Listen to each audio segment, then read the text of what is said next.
ফরিদপুরে পর্যাপ্ত সংরক্ষণ ব্যবস্থা না থাকায় পচন ও বাজার মূল্য না পাওয়ায় লোকসানে পেঁয়াজ চাষিরা। অনেকে পেঁয়াজ বিক্রি করতে না পেরে ফেলে দিচ্ছেন পুকুরে কিংবা নদীতে। কৃষি অধিদপ্তর বলছে, হঠাৎ বৃষ্টি ও সঠিক নিয়মে সংরক্ষণ না করার কারণেই এবছর তুলনামূলক বেশি নষ্ট হয়েছে এ ফসলটি।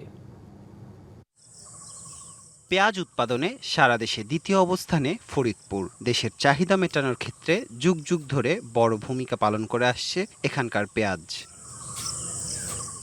সদর উপজেলার পাশাপাশি নগরকান্দা, সালথা ও ভাঙাতেও পেঁয়াজের আবাদ হয় বেশি। এবছর জেলায় ৮৭,৫০০ হেক্টর জমিতে ৮ লাখ মেট্রিক টন পেঁয়াজ চাষ হয়েছে, যা গেল বছর থেকে ৫,০০০ হেক্টর বেশি। কৃষকদের অভিযোগ, স্থানীয় বাজারে মিলছে না ভালো দাম, অন্যদিকে সংরক্ষণে নেই পর্যাপ্ত ব্যবস্থা। এ কারণে পচে গেছে বেশিরভাগ পেঁয়াজ। বিক্রি করতে না পেরে নষ্ট পেঁয়াজ ফেলে দিচ্ছেন নদী, পুকুর এবং রাস্তায়। ভয়াবহ লোকসানের মুখে তারা। আমরা অনেক পেঁয়াজ ফেলাই দিচ্ছি, বুঝছেন।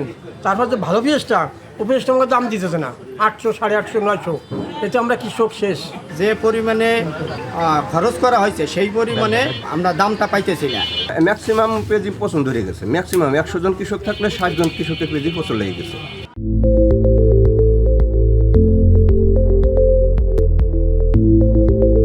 তবে কৃষি বিভাগ বলছে, এ পর্যন্ত ৪,৬৩০টি এয়ারফ্লো মেশিন দেওয়া হয়েছে এ জেলায়, যার মাধ্যমে ৪৭,০০০ মেট্রিক টন পেঁয়াজ সংরক্ষণ করা সম্ভব হয়েছে।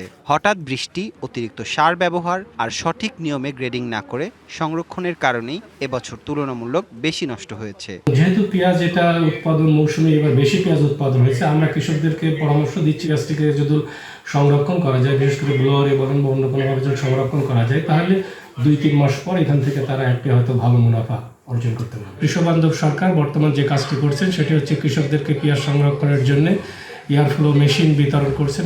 পাট ও পেঁয়াজ উৎপাদন করে জীবিকা নির্বাহ করে কৃষি নির্ভরশীল জেলাটির চাষিরা। কৃষকদের রক্ষায় বাজার মূল্য নিশ্চিত ও সংরক্ষণে প্রশাসন দ্রুত ব্যবস্থা নেবে, এমনটাই প্রত্যাশা স্থানীয়দের।